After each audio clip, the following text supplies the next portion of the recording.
వందల్లో ఒప్పందాలు, కోట్లల్లో పెట్టుబడులు, లక్షల్లో ఉద్యోగాల కల్పనకు కుదిరిన అవగాహన. ఇది విశాఖ భాగస్వామ్య సదస్సు బ్రీఫింగ్.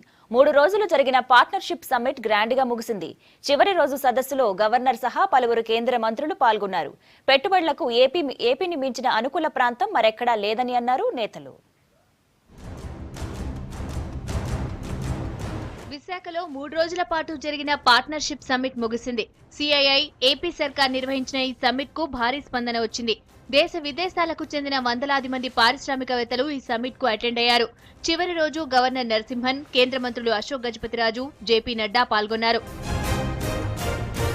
భాగస్వామ్య సదస్సులో మొత్తం 328 అవగాహన ఒప్పందాలపై సంతకాలు చేసినట్లు ఏపీ మంత్రి గంటా శ్రీనివాసరావు తెలిపారు. మొత్తం 4,67,577 కోట్ల విలువైన ప్రాజెక్టులకు అవగాహన ఒప్పందాలు కుదుర్చుకున్నామన్నారు.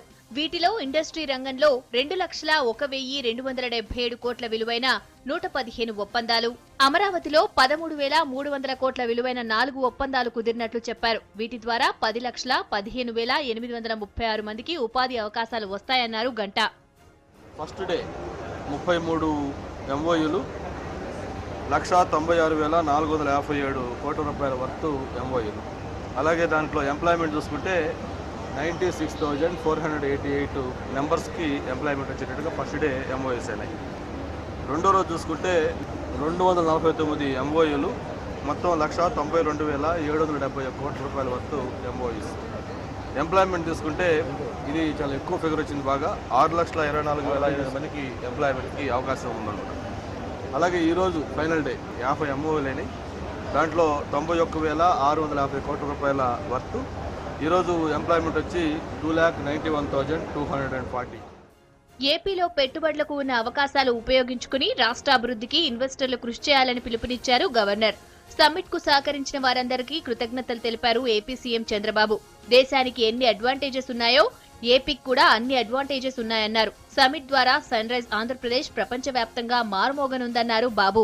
All of you are arrived at the base camp. Now you and I will have to partner to reach the summit and hoist the flag of development. That is our responsibility. That is what I or we, the government of Andhra Pradesh, owe to you, and you as investors owe to us. May God bless you all and thank you very much. A advantages అయితే ఉన్నాయో దాంట్లో double advantages మనకు ఉన్నాయి. తీర ప్రాంతం ఆంధ్రప్రదేశ్కి పెద్ద advantage, high draft కూడా ఉండడం మనకు చాలా ఇది వస్తుంది అని నేను ఆ రోజు చెప్పాను. అది ఈ రోజు ప్రపంచం మొత్తం గుర్తింపు రావడమే కాకుండా ప్రతి ఒక్కరు కూడా భాగస్వాములు అయ్యే పరిస్థితికి వచ్చారు. ఆ స్ట్రెంగ్త్ ను గుర్తించి ఆంధ్రప్రదేశ్ ఎక్స్పోర్ట్ హబ్ గా తయారవుతుంది. ఎండింగ్ సెరమనీలో గవర్నర్ తో పాటు కేంద్ర మంత్రులు, పారిశ్రామికవేత్తలను సన్మానించింది ప్రభుత్వం. సమ్మిట్ కు సంబంధించి జ్ఞాపికలు అందజేశారు. వచ్చే 2 ఏళ్లు కూడా భాగస్వామ్య సదస్సు విశాఖలోనే నిర్వహిస్తామని తెలిపింది సర్కార్.